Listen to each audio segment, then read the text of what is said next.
வணக்கம்.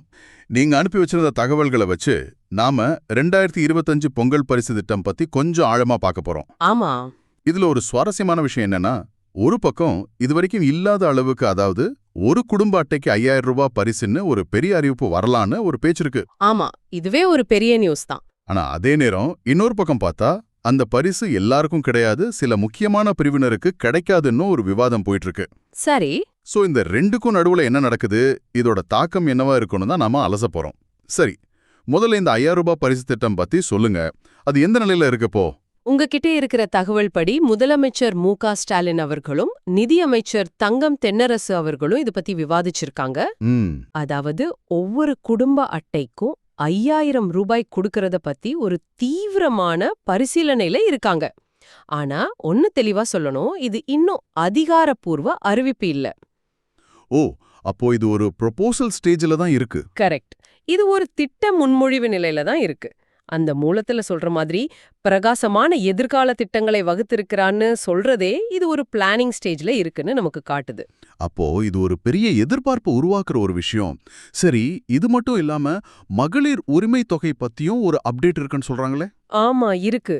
அதே தகவல்ல டிசம்பர் 15, 2025 மகளிர் உரிமை தொகை வழங்கப்படணும். அப்புறம் ஜான்வரி இல்லனா பிப்ரவரி மாசத்துக்கு அப்புறமா அந்த தொகைய 1500 ரூபாயா உயர்த்துறதுக்கும் வாய்ப்பு இருக்குன்னு சொல்லப்படுது. ஓ, அப்போ இதுவும் ஒரு பெரிய நிதி ஒதுக்கீடு தேவைப்படுற விஷயம்லாம். நிச்சயமா.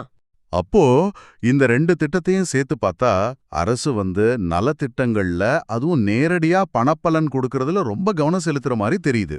ரொம்ப சரி.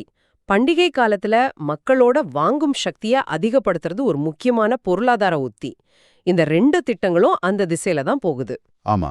ஆனா இவ்ளோ பெரிய தொகையை ஒதுக்கும்போது அதுக்கு நிதி எங்கிருந்து வரும், அதுல என்னென்ன நிபந்தனைகள் இருக்குங்கிற கேள்வி இயல்பாவே வரும். ஆமா, அங்கதான் இந்த விவாதத்தோட முக்கியமான பகுதி ஆரம்பிக்குது. கரெக்ட். அங்கதான் அந்த பெரிய ஆனால் வருது. அப்போ இந்த 5000 ரூபாய் எல்லாருக்கும் கிடைக்காதுன்னு சொல்றாங்க. ஏன் அப்படி ஒரு பேச்சு? யாருக்கெல்லாம் கிடைக்காதுன்னு விவாதம் நடந்திருக்கு? உங்க மூலம் சொல்றபடி டிசம்பர் 9ஆம் தேதி IAS அதிகாரிகள் மட்டத்துல ஒரு மீட்டிங் நடந்திருக்கு. சரி. அந்த மீட்டிங்ல சில பிரிவினரை இந்த பரிசு திட்டத்திலிருந்து விலக்கி வச்சிடலான்னு பேசப்பட்டிருக்கு. அந்த லிஸ்ட்ல முதல்ல வர்றது யாருன்னா மத்திய மாநில அரசு ஊழியர்கள். ஓ. குறிப்பா போலீஸ், டீச்சர்ஸ், அப்புறம் டிரான்ஸ்போர்ட் ஊழியர்கள் மாதிரி. அவங்கள ஏன் விலக்க நினைக்கிறாங்க? அதுக்கு என்ன காரணம் சொல்லப்படுது? அவங்களுக்கு ஏற்கனவே நல்ல சம்பளம், அகவிலைப்படி, போனஸ், ஓய்வூதியம்னு ஒரு நிலையான வருமானம் இருக்கு. அதனால இந்த மாதிரி நலத்திட்ட உதவிகள் அவங்கள விட தினசரி வருமானத்தை நம்பி இருக்கிற மக்களுக்கு தான் அதிகமா தேவைப்படும்னு ஒரு வாதம் இருக்கு. இது பல மாநிலங்கள்ல நலத்திட்டங்களுக்கு பயன்படுத்துற ஒரு உத்தி தான். ஒரு கிரீமி லேயர் மாதிரி பிரிக்க பாக்குறாங்க. ஆமா, ஒரு குறிப்பிட்ட வருமானத்துக்கு மேல இருக்கிறவங்கள விலக்கி நிதிச்சுமைய குறைச்சி உண்மையிலேயே தேவையில இருக்கிறவங்களுக்கு அதிகமா கொடுக்க முயற்சி பண்றது. இது கேட்கறதுக்கு ஒரு பக்கம் நியாயமா தெரிஞ்சாலும் அரசு ஊழியர்கள் இதை எப்படி பார்ப்பாங்க? அவங்க மத்தியில இது ஒரு அதிருப்தியை உண்டாக்காதா? கண்டிப்பா உண்டாக்கும். ஏன்னா அரசு ஊழியர்கள் தங்களை அரசின் ஒரு அங்கமா பாக்குறாங்களே தவிர ஒரு தனிப்பட்ட பணக்கார வர்க்கமா பாக்குறதில்ல. சரிதான். அவங்களுக்கும் பண்டிகை கால செலவுகள் இருக்கு. அவங்கள மொத்தமா விலக்கும்போது அது ஒரு விதமான புறக்கணிப்பா பார்க்கப்படும்.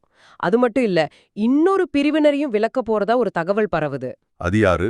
அரிசி கார்டு இல்லாம சர்க்கரை மட்டும் வாங்குற சீனி கார்டு வச்சிருக்கிறோங்க. ஓ, NPHH கார்டு சொல்றீங்க?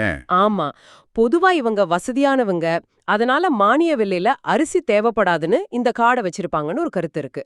அதனால அவங்களுக்கும் இந்த 5000 ரூபாய் கிடைக்காதுன்னு ஒரு பேச்சு அடிப்படுது. இந்த தகவல்ல வைத்தெரிச்சலான ஒரு ஆப்பு வச்ச செய்தின்னு ஒரு வரியே இருக்கு.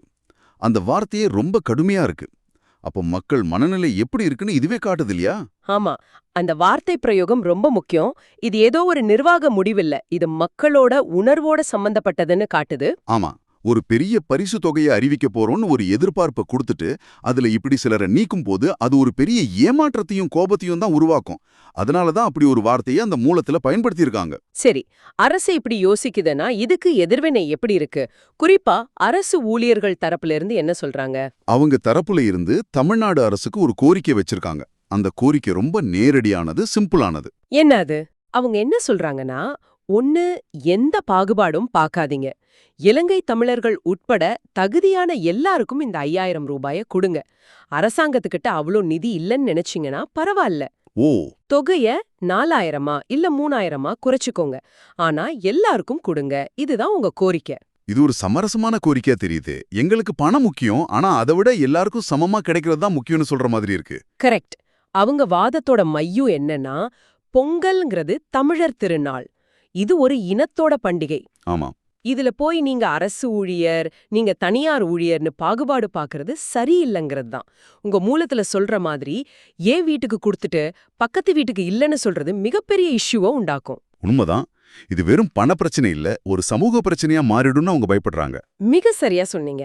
இது ரொம்ப முக்கியமான பாயிண்ட். ஒரு நலத்திட்டம் பொருளாதார உதவியை தாண்டி ஒரு சமூக ஒற்றுமையை பலப்படுத்தணும். ஆனா இந்த மாதிரி விலக்குகள் சில சமயம் சமூகத்துல ஒரு பிளவை ஏற்படுத்துற வாய்ப்பு இருக்கு. நீங்க சொல்றது ஒரு பக்கம் சரி, ஆனா இதுல இன்னொரு கோணமும் இருக்கு. 2021ல சில வசதியானவங்க தாங்களாவே முன் வந்து தங்களுக்கு உதவித்தொகை வேண்டான்னு திருப்பி கொடுத்ததை உங்க மூலம் சுட்டி காட்டுது. ஆமா, ஞாபகம் இருக்கு. அது ஒரு தனிநபரோட பெருந்தன்மை. ஆனா அரசே சிலரை ஒதுக்கி உங்களுக்கு தகுதி இல்லைன்னு சொல்றது ஒரு விதமான அவமானமா பார்க்கப்படும். அதுதான் இங்க இருக்கிற நுட்பமான வித்தியாசம். அப்போ இந்த பணப்பரிசு விவகாரம் ஒரு பெரிய விவாதமா போயிட்டு இருக்கு.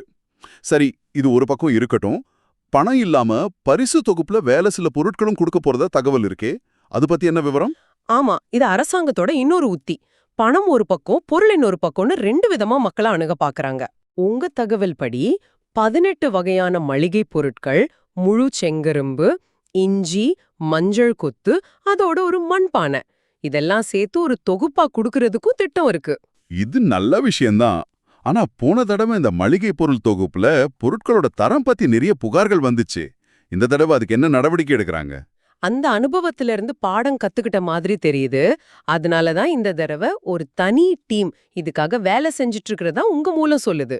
ஓ, அவங்க சர்வே எடுத்து என்னென்ன பொருட்கள் கொடுக்கலாம், எப்படி தரமா கொடுக்கலான்னு ஆய்வு செய்றாங்க. அரசாங்கத்தோட நிதி நிலைய பொறுத்து இந்த பொருட்களோட பட்டியல் இறுதி செய்யப்படும். செங்கரும்பு, மஞ்சக்கொத்து, மண்பானை இதெல்லாம் சேர்க்கறது நல்லா இருக்கு. அது வெறும் பொருள் இல்ல, பொங்கலோட கலாச்சார அடையாளம். மிக சரியா சொன்னீங்க. அது திட்டத்துக்கு ஒரு முழுமையை கொடுக்குது. வெறும் பணத்தை மட்டும் கொடுக்காம பண்டிகையோட பாரம்பரியத்தையும் நாங்க மதிக்கிறோம்னு அரசு சொல்ற மாதிரி இருக்கு. ஆமா, ஒரு மண்பானைங்கிறது வெறும் பொருள் இல்ல, அது பொங்கல் வைக்கிற பாரம்பரியத்தோட சின்னம். இந்த மாதிரி விஷயங்கள் தான் ஒரு திட்டத்தை மக்களோட உணர்வுபூர்வமா இணைக்கும். சரி. அப்போ இதையெல்லாம் தொகுத்து பார்த்தா நமக்கு என்ன புரியுது?